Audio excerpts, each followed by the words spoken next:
یوحنا باب 4. چون عیسی خداوند دریافت که به گوش فریسیان آوازه رسیده است که اون نظر به یحیی بیشتر شاگرد پیدا می کند و تعمید می دهد، گرچندی که خود عیسی نه بلکه شاگردانش تعمید می دادند، یهودا را ترک کرده باز به جلیل رفت و او را لازم بود از سامریه گذشته رود. پس به یکی از شهرهای سامریه آمد که سوهر نام داشته، در نزدیکی قطعه زمینی بود که یعقوب به پسر خود یوسف داده بود و در آنجا چاه یعقوب بود و عیسی از سفر مانده شده بر سر آن چاه نشست و تقریبا ساعت 6 بود که زنی از سامریان برای آب کشیدن آمد. عیسی به وی گفت: به من برای نوشیدن آب ده. زیرا که شاگردانش برای خریدن خوراک به شهر رفته بودند. زنی سامری به او گفت: چی طور تو که یهودی هستی از من آب می خواهی؟ در صورتی که من زنی سامریم، زیرا که یهودیان با سامریان معاشرت ندارند. عیسی در جواب وی گفت: اگر عطای خدا را می دانستی و کیست که به تو می گوید که به من برای نوشیدن آب ده، حالا خودت از او خواهش می کردی و او به تو آب حیات می داد. زن به او گفت: ای آقا، تو ظرفی نداری که آب کشی و چاه چقور است، پس از کجا آب حیات داری؟ مگر تو از پدری ما یعقوب بزرگتر استی که این چاه را به ما داد و خودش و فرزندانش و چاروایش از آن می نوشیدند؟ عیسی در جواب وی گفت: هر که از این آب نوشد باز تشنه ماند، لیکن هر که از آبی که من به وی می دهم نوشد ابدا تشنه نماند، بلکه آبی که من به وی می دهم در وی چشمه آب گردد که تا حیات جاودانی می جوشد. زن به او گفت: ای آقا، به من از آن آب ده تا که دیگر تشنه نمانم و به اینجا برای آب کشیدن نآیم. عیسی به وی گفت: برو و شوهرت را بخوان و به اینجا بیا. زن در جواب گفت: من شوهر ندارم. عیسی به وی گفت: تو راست گفتی که شوهر نداری، زیرا که 5 شوهر داشتی و کسی که الحال داری شوهر تو نیست. این سخنت راست است. زن به او گفت: ای آقا، میبینم که تو نبی هستی. پدران ما در بالای این کوه پرستش میکردند، ولی شما میگویید که جایی که در آن باید پرستش کرد در یروشلیم میباشد. عیسی به وی گفت: ای زن، به من باور کن، ساعت میرسد که نه در بالای این کوه و نه در یروشلیم پدر را پرستش خواهید کرد.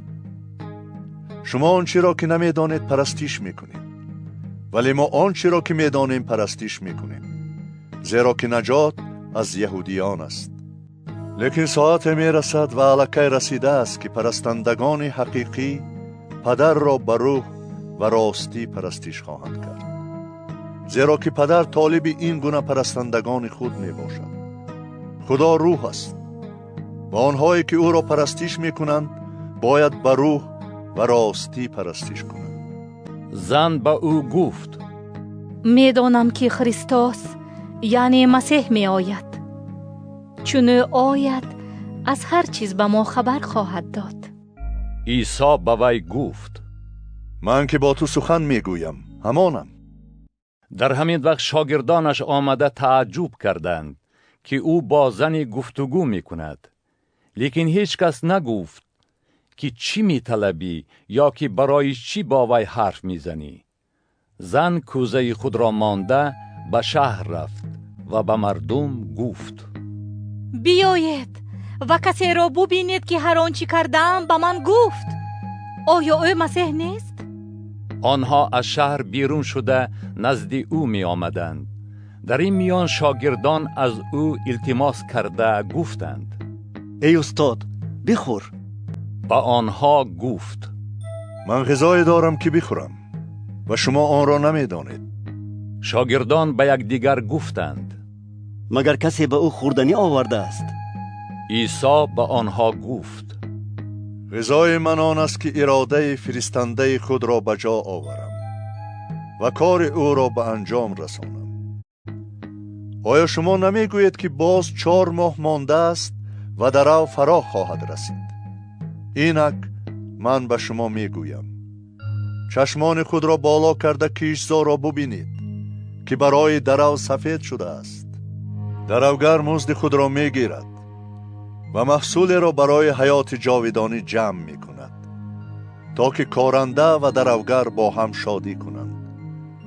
زیرا که در این مورد چنین سخن حقانی است که یکی می کارد و دیگر درو می کند. من شما را برای درویدن محصول فرستادم که برای آن شما مهنت نکرده اید. دیگران مهنت کردند و شما در مهنت آنها داخل شده اید. و از روی کلام آن زن که شهادت داده بود که هر آنچه کردم او با من گفت، از آن شهر بسیار سامریان به او ایمان آوردند.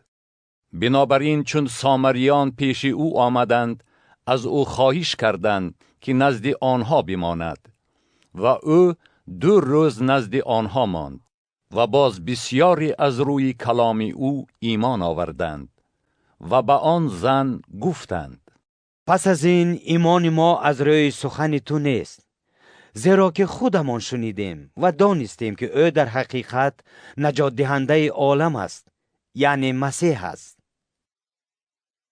پس از 2 روز او از آنجا بیرون آمده به جلیل روانه شد، زیرا خود عیسی شهادت داده است که پیغمبر در زادگاه خود بیقدر است. چون او به جلیل آمد، اهل جلیل او را پذیرفتند، زیرا هر آنچه در یروشلیم در عید کرده بود دیده بودند، چون که آنها نیز به عید رفته بودند. و عیسی بار دیگر به قانای جلیل آمد که در آنجا آب را شراب گردانده بود و شخصی از درباریان بود که پسرش در کفرنهم بیمار بود. چون شنید که عیسی از یهودا به جلیل آمده است، نزد او رفته التماس کرد که آمده پسرش را شفا دهد که وی در دم مرگ است.